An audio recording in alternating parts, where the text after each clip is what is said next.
Fala aí, galera X. Agora mais um assunto, pessoal, muito presente na prova da SpaceX, né?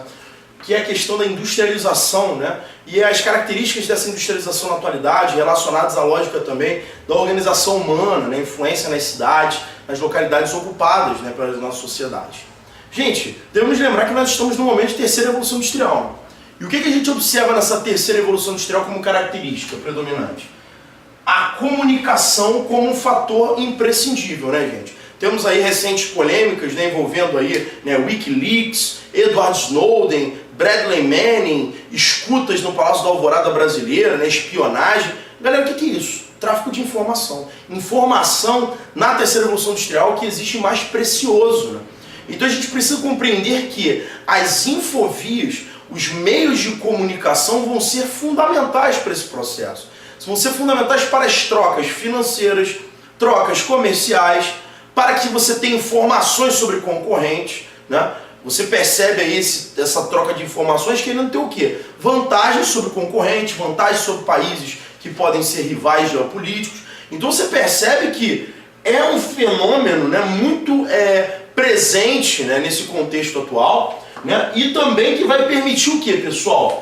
Juntamente com os transportes mais dinâmicos que a gente vai ver hoje em dia, vai ocorrer o que a gente chama de descentralização. Vai ter a lógica onde os países chamados centrais tendem gradualmente a passar pelo que nós chamamos de desindustrialização. Nome grande, né? Ou seja, elas estão diminuindo a participação da indústria na sua estrutura econômica. São países cada vez mais terciários, né? Tem 70%, 75% das atividades de comércio e serviços. E onde estão os empregos industriais das empresas dos países centrais, gente? Estão na Ásia, estão na América Latina, estão em países onde os custos produtivos vão ser reduzidos. Hoje, pessoal, eu consigo separar a gestão, ou seja, a administração das empresas, da produção. As zonas de produção vão ficar afastadas, desmembradas, se deslocando para localidades mais baratas. E aí uma lógica de descentralização vai se organizar, criando aquilo que alguns geógrafos chamam da ideia de fábrica global. Ou seja, os produtos eles são fabricados globalmente. Né? O iPhone aí, suas peças são desmembradas em mais de 30 países diferentes, fabricando suas peças, seus circuitos em localidades diferentes. E qual é a lógica que acaba guiando esse processo? Gente, as localidades tradicionais, elas obviamente, por já serem muito mais desenvolvidas, né? Inglaterra, França, Alemanha, né? Os Estados Unidos, né? As superpotências, elas já têm um padrão de vida mais caro. Isso representa o quê? Salários também mais altos, né, gente? Então, os trabalhadores dessas localidades, em média, ganham mais. Para a empresa pagar salário alto é interessante, gente? É óbvio que não. Nenhuma empresa está interessada em pagar altos salários, né? Tiago, mas eu preciso de mão de obra qualificada. A gente vai ver daqui a pouquinho que mesmo assim dá para arrumar mão de obra mais rentável, vamos dizer assim, lucrativa, né? Os impostos são elevados, porque são países que têm benfeitorias públicas muito expressivas, são países que têm direitos sociais muito expressivos. Com um grande impasse agora na Europa, pessoal, é não conseguir abandonar aquilo que já foi conquistado. Na França, pessoal, você tem direitos que foram conquistados na Revolução Francesa. Aí, por causa agora dos excessivos gastos, você vai reduzir, você acha que a sociedade vai aceitar abrir mão desses benefícios? E esses benefícios geram custos que são sustentados com tributos. O presidente da França, né, o François Hollande, ele nos próximos 2 anos tributou em 75% aqueles que ganham mais de €1 milhão por mês. Ou seja, o rico lá paga a conta, né, gente? Diferente no Brasil, onde o Eike Batista tem incentivo fiscal, né, pobrezinho? Daqui a pouco ele vai ter ajuda do governo para poder se reestruturar. Aqui quem paga a conta é a classe média e você acaba, né, arrochando, né, o consumidor mais ativo na economia. As legislações nesse país são mais rigorosas, mais presentes, até porque, como a gente falou, são conquistas sociais. Então eles não vão abrir mão, né, de direitos garantidos como a hora extra de trabalho, né, as pensões e bolsas que são pagas pelo governo. Isso não vai ser perdido com facilidade nessas localidades. Não vai se flexibilizar facilmente.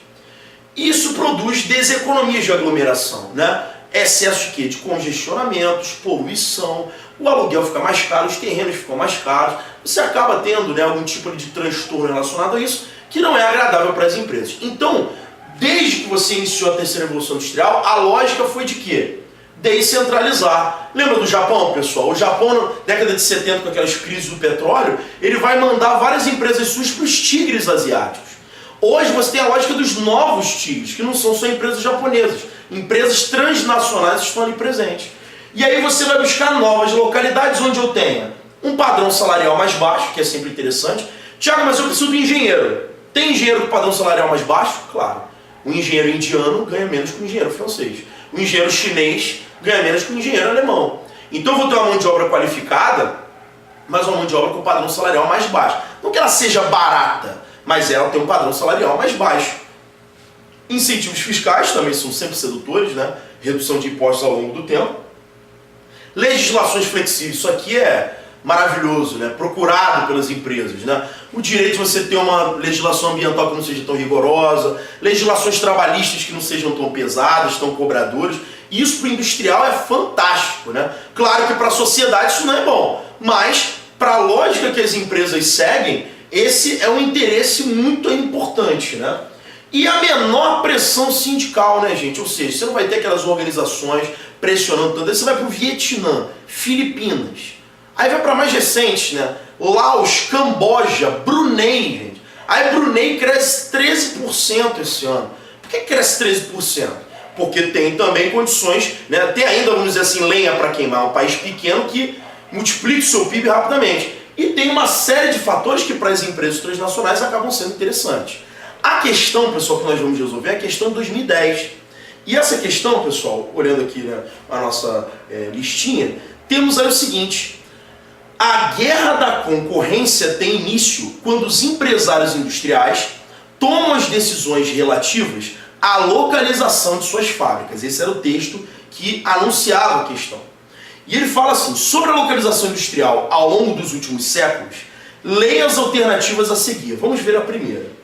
Nas últimas décadas do século XX, só um momentinho, estabeleceu-se uma nova lógica mundial de localização industrial.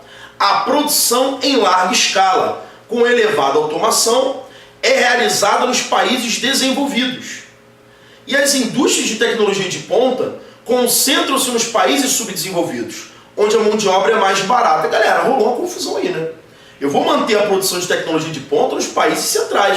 E a produção de escala mais ampla, onde eu preciso de trabalho braçal, de uma atividade ali um pouco mais bruta, vamos dizer assim, ela vai ser mantida nos países periféricos. Então a opção inverteu aí, né? Gente, quando for assim por eliminação, tranquilo. Mas vamos ler uma por uma. A segunda afirmativa fala: com a revolução tecnológica ou informacional, as grandes indústrias deixaram de ter o espaço local e regional como principal base de produção, ultrapassando as fronteiras nacionais. Perfeito, né, gente? A lógica de descentralização se faz presente. 3. Ao longo do século XX, acentuou-se o processo de concentração industrial em consequência da crescente elevação dos custos de transferência de matérias-primas e de produtos industrializados. Olha, em relação ao longo do século XX, até pode ser, né? Vamos ver o final dessa questão, mas ao longo do século XX, sim, porque ao longo do século XX pode ser de 1901 para cá, né, gente? Então, é uma questão que a gente tem que tomar cuidado.